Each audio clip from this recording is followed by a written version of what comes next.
Gideon Wright came fully awake in an instant. He heard the normal creaks and groans of the nearly 70-year-old house his grandparents had purchased as newlyweds. His eyes swept the room. He was alone, just as he was every night.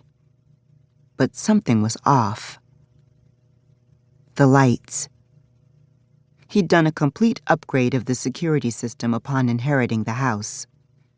No matter how much he'd tried to convince his Grandma Pearl that hardware store locks were not sufficient security, she'd resisted upgrading her home security, insisting she didn't want to live like she was in prison.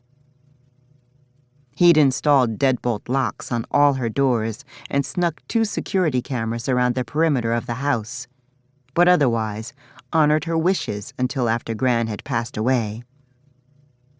Now, the house boasted a top-of-the-line security system.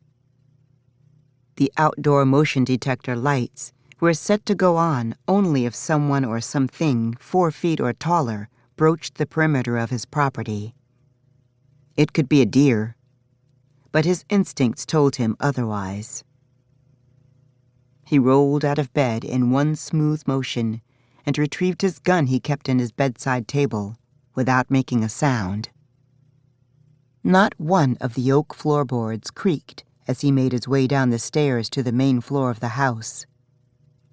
The security lights in the backyard were still on, but the house alarm hadn't tripped, so the intruder hadn't made it inside the house.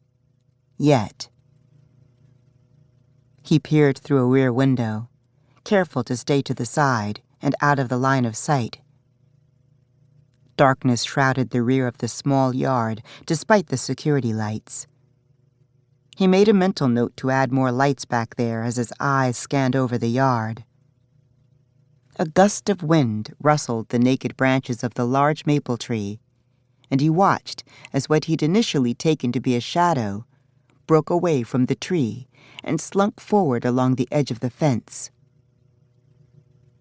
Gideon couldn't imagine who would be dumb enough to break into the home of a security expert and former Marine, but whoever it was, he'd be more than happy to educate them on the error of their ways.